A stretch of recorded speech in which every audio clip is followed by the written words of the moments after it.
اس کے مطلب میں نے کچھ ٹاک سنی تھی جس میں بندے جو بلیورس تھے وہ بہت زیادہ اس کے اگینسٹ تھے. تو ہو آر دیز پیپل جو کہ اس چیز کو وہ کرنا چاہتے ہیں نافذ؟ کیونکہ بظاہر جتنی باتیں آج کل سننے میں آتی ہیں وہ یہ کہ آج کل جو ہے وہ جوز زیادہ اپنی سپریمیسی کے اوپر آ رہے ہیں اور کرسچینٹی سپریمیسی پہ آ رہی ہے. تو یہ کون لوگ ہیں؟ آئی ڈونٹ تھنک کہ ہندوازم بھی اس چیز کو پروموٹ کرتا ہے. یہ کوئی بھی ریلیجن جس کی بیسس کہیں سے جا کر کے اللہ تعالیٰ سے ملتی ہے وہ اس چیز کو پروموٹ کرتے ہیں. ہو آر دیز پیپل جن کو اتنی اسٹرینتھ مل گئی ہے کہ وہ مسلم کنٹریز مسلمانوں کی اکثریت کے اوپر اپنا ووٹ ڈالنے کی کوشش کریں, امپوز کرنے کی کوشش کریں, یہودیوں کی اکثریت پہ کریں, کرسچن کی اکثریت پہ کوشش کریں. دیٹس ریئلی امیزنگ کہ مطلب کیسے انسان سبمٹ کر سکتا ہے. All the believers be it from any religion. آپ کو حیرت ہوگی سسٹر, آپ کو حیرت ہوگی کہ یہ شادیاں چرچز میں ہو رہی ہیں. آپ بتائیے. جی بالکل سر, ہو رہی ہیں. پیرس میں تو وہاں فرانس میں تو اس کو چرچ میں کیا ہے نا, تو چرچ فرانس میں تو سب سے زیادہ وہ بول رہے تھے لیکن بولنے نہیں دیا جا رہا, میڈیا پہ ہی دکھاتے. آئی ڈونٹ نو مطلب وہ دیز پیپل کہاں کس کے پپٹ بنے ہوئے ہیں ہم لوگ, کس کے ہاتھ میں ڈور ہے اللہ کے علاوہ. نہیں ایکچولی جو ہے نا Zionist, whether they are Jews or Christians, Christian Zionists. The way I see it is سب نشانی ہے قیامت کی. قیامت نزدیک آ رہی ہے, سب کچھ ہونا ہے. So we should be prepared for it, اور اپنے آپ کو بچائیں. یہی ہو سکتا. سو یہ اس کو ہیومن سائیکالوجی اور اس کی جو مطلب باڈی کی جو ڈیمانڈ ہے کیمسٹری, یہ وہ سمجھتے ہیں کہ اگر ان لوگوں کا کچھ ڈفرینٹ ہے تو وہ کہتے ہیں کہ یہ بھی سمپتھی ڈیزرو کرتے ہیں. یہ اپنی طرف سے وہ بنے ہوئے ہیں کہ ہر انسان کو مطلب حق ہے نا جس حق طرح سے وہ اپنی زندگی میں جینا چاہتا ہے یا وہ, تو یہ ایک اس ٹائپ کی انہوں نے اس کی ایک سپورٹ بنائی ہوئی ہے نا. اصل میں جو کچھ بالکل بالکل, اس پہ سر اسٹڈیز بھی آ رہی ہیں کہ یہ نیچرل ہوتا ہے, it's natural. That's really amazing you know. مطلب جس طرح سے انہوں نے اس کو سپورٹ کیا ہے اور جس طرح سے ایجوکیٹ کر رہے ہیں لوگوں کو, اس بات پہ سینسٹائز کرنے کی کوشش کر رہے ہیں کہ یہ ان کا بیسک ہیومن رائٹ ہے. These are different people, so they have different needs.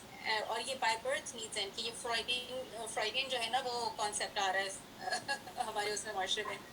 Actually اس میں سسٹر یہ بھی ہے کہ ضروری نہیں ہے کہ پیدائش سے, اٹس جیسے کبھی it's a freedom, it's a choice کہ یو شوڈ ناٹ, کسی کو یہ کہنا نہیں چاہیے کہ اگر میرا دل آج یہ کر رہا ہے کرنے کو تو ہو از دیر جو مجھے منع کرے اس بات سے. یہ اس کے پیچھے جو ہے نا دی ایک سوچ ہے, اور اسی کو کہتے ہیں حد سے نکل مطلب انہوں نے اسراف کر لیا نا, حدیں توڑ دی ہیں نا. اسراف جو کر کے. حد کو تو وہ انہوں نے مانا نہیں نا, جو حد مقرر کی گئی ہے. تو ہمارے لیے بھی اس میں جو پیغام ہے اب یہ ہے نا, بل انتم قوم مسرفون, مصرفون تو ہم یہ سب کسی نہ کسی طرح سے مطلب اسراف میں تو پڑ جاتے ہیں نا. حد توڑنے والا جو ایک پہلو ہے اس چیز کا مطلب وہ تو اس کو جنرلائز بھی ہمیں کرنا چاہیے نا.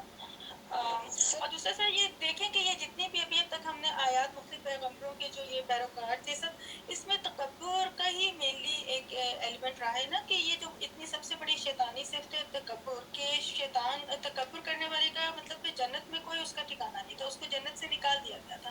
تو یہ تکبر یہ ہر دور میں جو انسان کی وہ انا اور ہر چیز جو وہ اس کو اکساتی ہے, مطلب ہے کہ حدیں توڑنے پر اور اللہ تعالیٰ کے احکامات کے ساتھ بغاوت کرنے پر. تو یہ اس کو جنرلی سوچنے کی ضرورت ہے نا.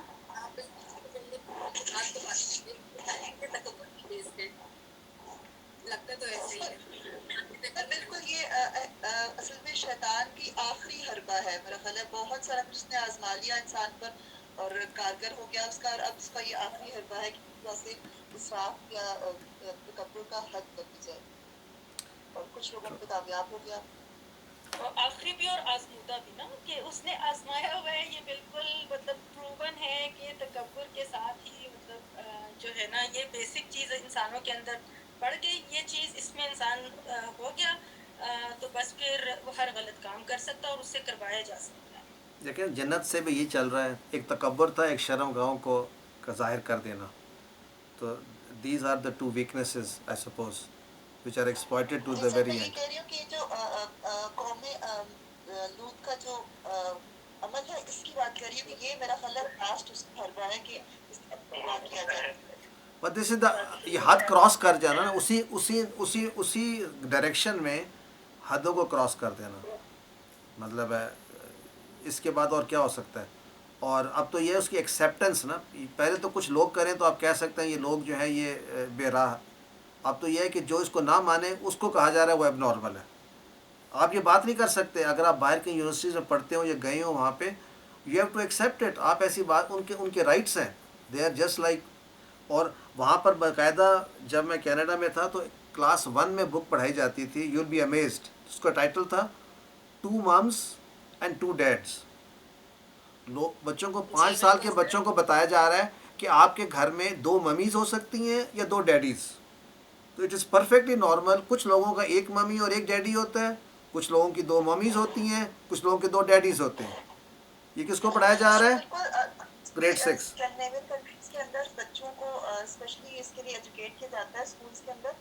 کانفرنسز ہوتی ہیں, باقاعدہ پروگرامس ہوتے ہیں ان کے, اور انویٹیشن ہوتا ہے بچوں کے لیے کہ یہ آپ نے کام کرنا, ہومو سیکشولیٹی کی طرف آپ آئیں. ہاں جی, مطلب بچوں کو بتا رہے ہیں this is growing up they are being taught کہ this is a way of life کہ family is of 3 different types. تو یو کین امیجن کہ یہ ایک سازش مطلب کافی کس نے بڑی محنت کی ہے اس کے اوپر. شیطان نے تو واقعی بہت محنت کی ہے اس پہ. تو وہ کہتے ہیں نا کہ یہ چونکہ ان کے ہیومن رائٹس ہیں تو آپ ایمپتھائز کریں ان کے ساتھ. مطلب وہ اس طرح سے سوچتے ہیں, اس طرح سے چاہتے ہیں, تو آپ کا کوئی حق نہیں ہے کہ آپ ان کی اتنی بڑی جو نیچرل ایک ان کی ہے انکلینیشن ہے آپ اس کو چیلنج کریں یا آپ اس کے اوپر کمنٹس کریں یا ججمنٹ دیں یا کچھ بھی. پرسنل فریڈم کے تحت. چلا تعالیٰ ایک وہ مومنٹ تبھی کہ جو ویسٹ میں ہے لائف کا ایک گول جو ہے وہ پرسوٹ آف ہیپینس کہتے ہیں کہ جس کام میں آپ کو خوشی ملے وہ آپ کریں. اور انہوں نے ایسے تمام کام جو اجتماعی طور پہ کیے جائیں باہر گھر سے جس سے نقصان ہو تو اس کو بین کیا ہوا ہے, اور اپنے گھر میں اگر آپ کرنا چاہیں وہی کام تو وہ الاؤڈ ہیں. ڈرنکنگ اس کی ایک مثال ہے. گھر میں آپ ڈرنک کر سکتے ہیں لیکر, اور پر ڈرنک کر کے ڈرائیونگ کرنا جس سے دوسروں کو نقصان ہو وہ چیز منع کی ہوئی ہے. تو وہ اس طرح کے ان کے وہ ہیں ایتھیکل ویلیوز جس میں یہ چیز بھی فٹ ہوتی ہے کہ آپ گھر میں رہتے ہوئے کچھ بھی کرنا چاہیں آپ کو کوئی حق ہے, کوئی پوچھنے والا نہیں ہے. اور دوسرا ایک والد صاحب کا مجھے اس طرح بہت اچھا لگتا ہے کہ جس کو دل و دین عزیز وہ اس کی گلی میں جائے کیوں. یہی سوچ کے کہ جب سارے چیلنجز ہیں تو رہنے کی ضرورت کیا ہے, واپس چلو. یہ 10 سال کا امریکہ میں ایسی رہ سکتے واپس آ گیا. صحیح بات. لیکن اب اماد بھائی پاکستان میں بھی سب کچھ ہے. یہ ان لوگوں کا ایک یہ نظریہ ہے کہ life is once enjoy it. جیسے ہمارا ہے نا کہ آخرت ہے, اس میں آدمی نے دنیا میں رہ کے جو کام کیا ہے اس کا حساب دینا. ان کا یہ نظریہ ہے ہی نہیں, اس لیے وہ سمجھتے ہیں ہمیں کھلی چھٹی ہے. تو وہ یہ کہتے ہیں کہ بھائی ایک دفعہ زندگی ملی ہے, پھر پتہ نہیں ملنی ہے کہ اس کو انجوائے کرو. تو کوئی نو بار چھوڑ. تو یہ آخرت کی جو نہ ماننا ہے یہ اس کی بیسک وجہ ہے. تو وہ سلوگنز آ گئے ہیں نا ہمارے یہاں بھی کہ جیسے چاہو جیو, اور اس قسم کے سلوگنز تو ہمارے یہاں بھی وہ سب آ گئے ہیں نا. وہ ہے اور نہیں زندگی ایک ہی دفعہ ملتی ہے اور اس کو انجوائے کرو, اور یہ مولوی ڈراتے رہتے ہیں اور بد نظر کرتے رہتے ہیں, اس طرح کی چیزیں. تو جو امپورٹنٹ بات ہے وہ یہ ہے کہ پاور شفٹ ہو چکا ہوا ہے. وہ اصل میں جس کے ہاتھ میں پاور ہوتی ہے ظاہر ہے وہ اس کے رولز جو ہیں وہی اپلائی ہوتے ہیں, اور وہی جو ہے وہ اسی کو فالو کیا جاتا ہے.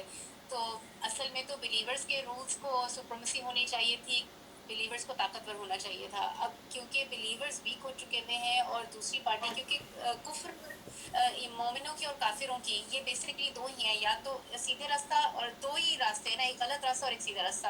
اب جو غلط راستہ ہے وہ طاقتور ہو چکا ہوا ہے, اس لیے ہم مجبور ہیں کہ ہم جو ہے وہ ایک کمپرومائز قسم کی زندگی گزار رہے ہیں, سر جھکا کر کے. اصحاب کہف کی طرح ہم بھی کس دن کہف میں جا کر کے تو وہ بنا لیں گے, لگتا تو ایسے ہی ہے. اصحاب کہف والے تو بڑے زبردست مومن تھے, تو ہم بھی اس طرح کر لیں تو بہت بڑی بات ہے. لیکن آئی ایگری کہ پاکستان اماد بھائی سے میں ایگری کرتا ہوں, اب پھر بھی بہت ساری چیزوں سے بچے ہوئے ہیں بائی لیونگ ان پاکستان, اور this is one of those things. تو اللہ تعالیٰ ہمارے ملک کو ایسا بنا دے یا کوئی اور ملک ایسا بنا دے جہاں ہم چلے جائیں, ون آف دا ٹو. تو آئیے یہ ان آیات کو سن لیتے ہیں. میں بریک ابھی مغرب کی میں 5 منٹ ہیں تو ان آیات کو سن لیتے ہیں. أعوذ بالله من الشيطان الرجيم وما كان جواب قومه إلا أن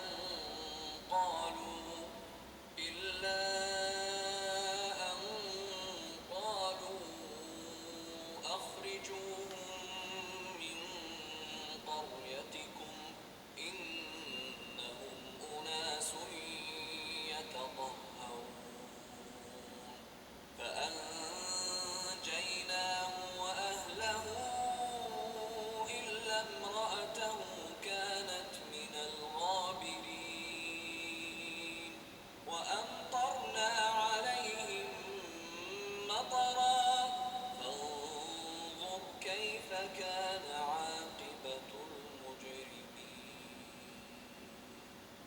وإلى مدين أخاهم شعيبا قال يا قوم اعبدوا الله ما لكم من إله غيره قد جاءتكم بينة من ربكم فأوفوا الكيل والميزان ولا تبخسوا الناس أشياءهم ولا تفسدوا في الأرض بعد إصلاحها ذلكم خير لكم إن كنتم مؤمنين. صدق اللہ العظیم. تو جب اس سے پہلے کیا آ رہا تھا؟ تو جب ان کو کہا گیا کہ تم کیوں یہ اپنی شہوات مردوں سے پوری کرتے ہو عورتوں کے بجائے، تم حد سے نکل گئے ہو، تو ان سے کوئی جواب نہ بن پڑا. وما کانا جواب قوم ہی، ان سے کوئی جواب اس بات پہ کوئی بنا نہیں تھا، نہیں ان کے پاس کوئی بات، الا مگر یہ کہ وہ بولے ان قالو اخرجوہم، کہ نکال دو ان کو. کہ ان کو لوط علیہ السلام اور ان کی جو اہل ہے جو یہ کہہ رہے ہیں من قریتکم، اپنے گاؤں سے یا اپنے شہر سے ان کو نکال دو. انہم اناس یتطہرون، یہ ایسے لوگ ہیں جو بہت پاک صاف بننا پڑتے ہیں، بہت پاکیزگی کی باتیں کرتے ہیں کہ یہ وہ پاک ہیں، تو یہ جو ہے ہم نہیں ہیں، تو ان کو یہاں سے نکال ہی دو. That is the only solution, یعنی ہم اور کوئی بات نہیں مانیں گے. جب یہاں بات پہنچ گئی فَأَنْجَيْنَاهُ، اللہ تعالیٰ فرماتے ہیں ہم نے نجات دی ان کو، یعنی لوط علیہ السلام کو، وَأَهْلَهُ، اور ان کے اہل کو جو ان کے ساتھ تھے، إِلَّا امْرَأَتَهُ، بجز بغیر ان کی عورت یعنی بیوی کے، کانت من الغابرین، اور وہ تھی پیچھے رہ جانے والوں میں، یا پیچھے جو کہ یعنی ان میں تھی جو جن کو نجات نہ ملی وہ پیچھے رہ گئی. وَأَمْطَرْنَا عَلَيْهِمْ مَطَرًا، اور ہم نے ان پر بارش کی، اور کیسی بارش؟ بڑی زبرسخت بارش کی، اور یہاں مراد بارش سے پتھروں کی بارش تھی، یا ان پر خاص قسم کی یعنی عذاب کی بارش تھی. فانظر کیف کان عاقبۃ المجرمین، تو بس پھر دیکھو کیسا انجام ہوا ان گناہ گاروں کا. وَإِلَى مَدْيَنَ أَخَاهُمْ شُعَيْبًا، اور ہم نے بھیجا شہر مدین پر ان کے بھائی شعیب علیہ السلام کو، یعنی ان سے بھائی سے مراد وہ بھی رسول تھے. قال یا قومی، کہا انہوں نے اے میری قوم، اعبدوا اللہ ما لکم من الہ غیرہ، عبادت کرو اللہ کی، نہیں ہے تمہارے لیے اس الہ کے علاوہ کوئی اور الہ.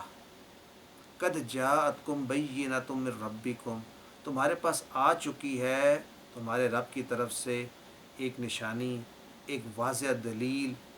فَأَوْفُوا الْكَيْلَ وَالْمِيزَانَ، تو پورا ناپ کرو اور تول کرو. وَلَا تَبْخَسُوا النَّاسَ أَشْيَاءَهُمْ، اور نہ کم کرو یا گھٹاؤ لوگوں کے لیے ان کی چیزوں میں سے. وَلَا تُفْسِدُوا فِي الْأَرْضِ، اور نہ فساد مچاؤ یا فساد پھیلاؤ زمین میں. بعد اصلاحها، بعد اس کے کہ اس کی اصلاح ہو چکی ہو. ذالکم خیر لکم ان کنتم مؤمنین، یہ تمہارے لیے بہتر ہے اگر تم اس کو سمجھتے، اگر تم ہو مومنین، تم ہو ایمان لانے والے. آئیے ان میں سے کون سے الفاظ جو ہیں وہ ہمارے لیے نئے ہیں. پہلے میں نماز کا ٹائم ذرا چیک کر لوں. آج مغرب کتنے بجے ہیں؟ 7:27. تو ہم 7:21 پر کلوز کر لیں. ٹھیک ہے، اگریڈ. اچھا، سر یہ ہماری کراچی میں 7:30 تک ہوگی. کس جگہ پہ؟ کراچی میں آپ کراچی میں ہیں؟ 7:35 سے. جی سر، السلام علیکم. وعلیکم. ندرت کمال. کون پھر سے؟ ندرت کمال. ندرت کمال. اچھا آپ کراچی میں ہیں.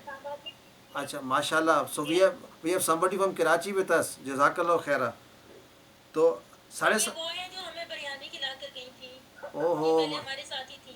اچھا اچھا. تو پھر تو بریانی ہم مس کر رہے ہیں آپ کی. تو آپ لوگ کراچی آپ کی خریدو سب کو لے آئیں. میں اچھا پیپر بھی دے دوں گی آپ کے ساتھ. چلیں، تھینک یو سو مچ. تو ایسے کرتے ہیں ہم 7:22 کے قریب ہم کر لیں گے، اور ہم پھر 7:45 ہم دوبارہ شروع کریں گے اس کے بعد. سو لیٹس جسٹ اس میں 45. مطلب ابھی ہم ٹھیک ہے سر، میں 10 منٹ اوپر ہو جائیں گے پھر جوائن کر لوں گی انشاءاللہ تعالیٰ. 7:50 پہ. 7:50 پہ. انشاءاللہ. اچھا چلیں ٹھیک ہے. ہم 7:50 پہ بھی کر سکتے ہیں شروع، کوئی بات نہیں. 7:50 پہ شروع کر لیں گے ہم. لیکن ہم 2 منٹ اور ہم صرف دیکھ لیتے ہیں کوئی الفاظ نئے ہیں. بلکہ ایسے کرتے ہیں ہم بریک کر لیتے ہیں. جی کوئی اینی کوشچنس؟ غابرین کی ذرا سا کلک کر دیجیے. اچھا میں کلک بلکہ میں نے اور بھی کلک کرنے ہیں. غابرین پہ تو میں تھوڑی ڈسکشن بھی کرنی ہے. کدھر ہے غابرین؟ غابرین پہ ابھی ہم کریں گے. چلیں آپ بیسکلی دیکھ لیں. غبرہ یغبرو ہوتا ہے وہ پیچھے رہا. اس کو ایسے یاد کریں گے آپ. غبار آپ نے سنا ہے اردو میں لفظ غبار ہوتا ہے. جی ہاں بالکل. غبار کیا ہوتا ہے؟ جب ایک قافلہ گزر جاتا ہے مطلب مٹی میں سے، تو جو پیچھے رہ جاتا ہے اس کو غبار کہتے ہیں. تو اس کا معنی یہ جو پیچھے چیز رہ جاتی ہے وہ غبار ہے. تو جنرلی استعمال ہوتا ہے جب غابر یا غابرین وہ لوگ جو ساتھیوں کے ساتھ چلتے ہوئے پیچھے رہ جائیں، غابرین. تو کہا یہ جاتا ہے، میں نے یہ جگہ بھی وزٹ کی تھی جب کہ وہ کہتے ہیں انہوں نے باقاعدہ رستہ بتایا، اور وہاں سے ہم گئے تھے کہ لوط علیہ السلام اپنے اہل کے ساتھ کدھر سے گئے، اور وہاں پر پھر ایک غار ہے اوپر بنا ہوا جس میں سیڑھیاں چڑھنی پڑتی ہیں بہت زیادہ. تو راستے میں وہ دکھاتے ہیں کہ وہ پتھر بنا ہوا کہ یہاں پر ان کی بیوی نے پیچھے مڑ کے دیکھا تو وہ پتھر کی بن گئی. واللہ عالم. لیکن اپنے ساتھیوں سے پیچھے رہ جانے کو کہتے ہیں غابر. اور تو میں خیال ہم بریک کرتے ہیں نماز کے لیے. And we'll start at 7:50. اور ہمارے پاس بس ایک سلائیڈ اس کے بعد اور ہے. تو آج انشاءاللہ ہم 8واں پارہ انشاءاللہ کمپلیٹ کریں گے. جزاک اللہ خیرہ. سبحانک اللہم و بحمدک، اشہد ان لا الہ الا انت، نستغفرک و نتوب الیک.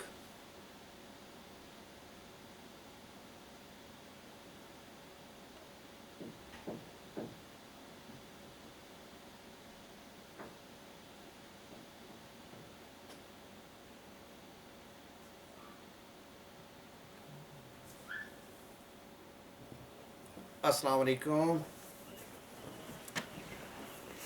سر. خیریت ہے؟ آپ کیسے ہیں سر؟